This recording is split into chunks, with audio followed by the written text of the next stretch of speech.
Trump നൽകിയ അന്ത്യശാസനത്തിന് പിന്നാലെ മസ്കറ്റിൽ വെച്ച് നിർണായക ആണവ വിഷയത്തിൽ ചർച്ചകൾ നടത്താൻ ഇരു രാജ്യങ്ങളും ധാരണയായിരിക്കുകയാണ്. ഇന്ന് ഒമാനിലെ മസ്കറ്റിൽ വെച്ച് രാവിലെ 10 മണിക്കാണ് ചർച്ചകൾ ആരംഭിക്കുന്നത്.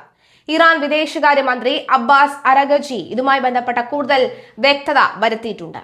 അമേരിക്കൻ ഉദ്യോഗസ്ഥരും ഇത് സ്ഥിരീകരിച്ചിട്ടുണ്ട്. നേരത്തെ ചർച്ചകളുടെ സ്ഥാനം സംബന്ധിച്ച തർക്കം മൂലം ചർച്ചകൾ മുടങ്ങുമെന്ന് തോന്നിയിരുന്നുവെങ്കിലും അറബ് രാജ്യങ്ങളുടെയും മുസ്ലിം നേതാക്കളുടെയും ഇടപെടലിലൂടെയാണ് ഇത് വീണ്ടും പാളത്തിലെത്തിയത്. ഇറാൻ ചർച്ചയ്ക്ക് തയ്യാറായില്ലെങ്കിൽ സൈനിക നടപടി നേരിടേണ്ടി വരുമെന്ന് ട്രംപ് ഭീഷണിപ്പെടുത്തിയിരുന്നു. ഖമേനി പേടിക്കണോ എന്ന ചോദ്യത്തിന് അദ്ദേഹം തീർച്ചയായും വലിയ പേടിയിലായിരിക്കണം എന്നാണ് ട്രംപ് എംബസിയിൽ ന്യൂസിനോട് പ്രതികരിച്ചത്.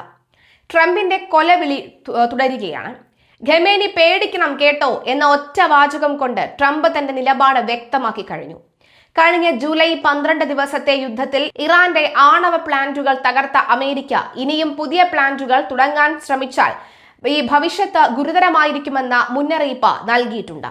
ഇറാന്റെ ശ്വാസം മുട്ടിക്കുന്ന ഉപരോധങ്ങൾ നീക്കണമെങ്കിൽ ആണവ മോഹം ഉപേക്ഷിക്കുക മാത്രമല്ല, മിസൈൽ പരീക്ഷണങ്ങളും ഈ പ്രോക്സി ഗ്രൂപ്പുകൾക്കുള്ള പിന്തുണയും അവസാനിപ്പിക്കണമെന്നാണ് അമേരിക്കയുടെ ആവശ്യം. രക്തത്തിൽ കുളിച്ച ഇറാൻ തെരുവുകൾ. ഇറാന്റെ ആഭ്യന്തര സാഹചര്യം ഈ ചർച്ചകളിൽ വലിയ സ്വാധീനം ചെലുത്തുന്നുണ്ട്. ഇക്കഴിഞ്ഞ മാസങ്ങളിൽ നടന്ന സർക്കാർ വിരുദ്ധ പ്രക്ഷോഭങ്ങളെ ഇറാൻ സൈന്യം നേരിട്ടത് അതിക്രൂരമായാണ്. മനുഷ്യാവകാശ സംഘടനകളുടെ കണക്കനുസരിച്ച് 6400-ലധികം പ്രതിഷേധക്കാർ കൊല്ലപ്പെട്ടു. അതിൽ 164 കുട്ടികളും ഉൾപ്പെടുന്നു. കറൻസിയുടെ മൂല്യം തകർത്തതും ജീവിത ചെലവ് ഉയർത്തുന്നതും ജനങ്ങളെ തെരുവിലിറക്കി. ഇന്റർനെറ്റ് വിച്ഛേദിച്ചുകൊണ്ട് ജനങ്ങളെ അടിച്ചമർത്തുന്ന ഇറാന്റെ രീതിയെയും ചർച്ചയിൽ ചോദ്യം ചെയ്യുമെന്ന് അമേരിക്കൻ വിദേശകാര്യ സെക്രട്ടറി മാർക്കോ റൂബിയോ വ്യക്തമാക്കി. ഒമാൻ സമാധാനത്തിന്റെ പാലമാകുമോ എന്നാണ് ചോദ്യം. ഗൾഫ് മേഖലയിലെ നിർണായക മധ്യസ്ഥരായ ഒമാന്റെ ഇടപെടലാണ് ചർച്ചകൾ വീണ്ടും സജീവമാകുന്നത്. സൗദി ഉൾപ്പെടെയുള്ള അറബ് രാജ്യങ്ങൾ അമേരിക്കയുടെ ഇറാനെതിരായ സൈനിക ഭീഷണി തൽക്കാലം ഒഴിവാക്കാൻ അഭ്യർത്ഥിച്ചിട്ടുണ്ട്. എന്നാൽ ഇറാൻ ഉദ്യോഗസ്ഥരെ വിശ്വസിക്കാൻ കഴിയില്ലെന്ന നിലപാടിലാണ് ട്രംപ് ഭരണകൂടം. എന്താണ് സംഭവിക്കാൻ പോകുന്നത്?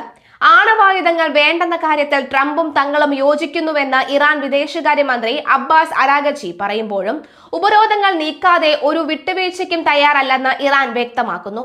എന്നാൽ അമേരിക്കയുടെ സൈനിക കരുത്തിന് മുന്നിൽ ഖമനേയി മുട്ടുമടക്കുമോ അതോ ട്രംപ് മുന്നറിയിപ്പ് നൽകിയതുപോലെ മേഖലയിൽ ഒരു മഹായുദ്ധം പൊട്ടിപ്പുറപ്പെടുമോ എന്നതാണ് വരും മണിക്കൂറുകളിൽ ലോകം ഉറ്റുനോക്കുന്നത്.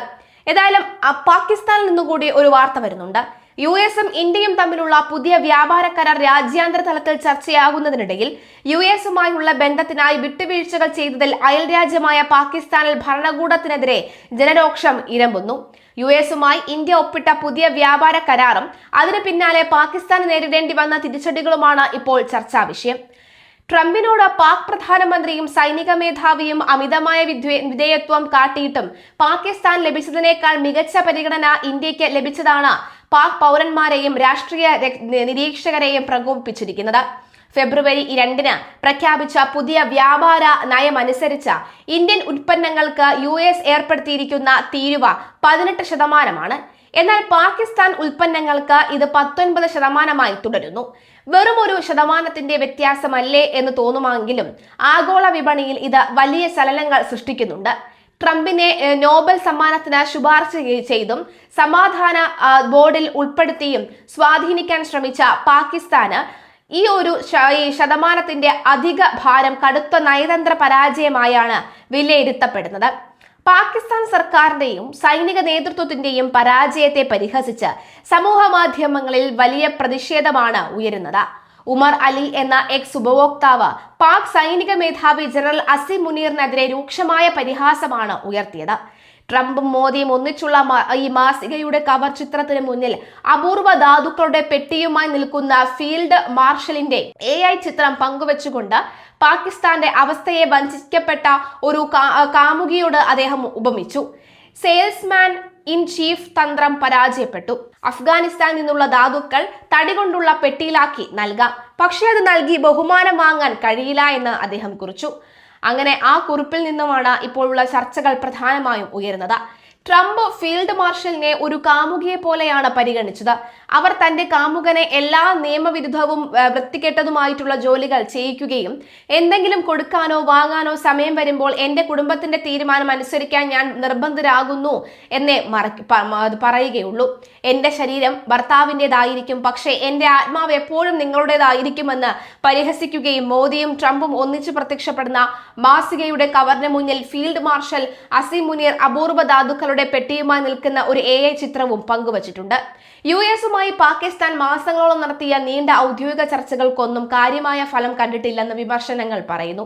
US പ്രസിഡന്റ് ട്രംപിന് നൊബേൽ സമാധാന സമ്മാനത്തിന് നാമനിർദ്ദേശം ചെയ്യുകയും സമാധാന ബോർഡിൽ അദ്ദേഹത്തെ ഉൾപ്പെടുത്തുന്നതിനെ പിന്തുണയ്ക്കുകയും ചെയ്ത നടപടികൾ ഉണ്ടായിട്ടും ഇന്ത്യയെ അപേക്ഷിച്ച് ഉയർന്ന തീരുവ ഭാരം നേരിടുകയാണ് പാകിസ്ഥാൻ. ട്രംപിന്റെ സമ്മർദ്ദങ്ങൾക്കിടയിലും ഇന്ത്യ തങ്ങളുടെ നിലപാടിൽ ഉറച്ചു നിന്നതായി പൊതുവെ വിലയിരുത്തപ്പെടുന്നുണ്ട്.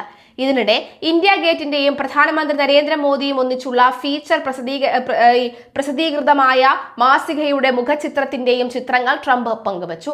നിരവധി സമൂഹ മാധ്യമ പോസ്റ്റുകളിലൂടെ അതിനുശേഷം ഇന്ത്യൻ ഉൽപ്പന്നങ്ങൾക്ക് 18% തീരുവ ഏർപ്പെടുത്തുമെന്നും ഇത് പാകിസ്ഥാന്റെ ഈ നിരക്കിനേക്കാൾ 1% കുറവാണെന്നും ട്രംപ് വെളിപ്പെടുത്തുകയും ചെയ്തു.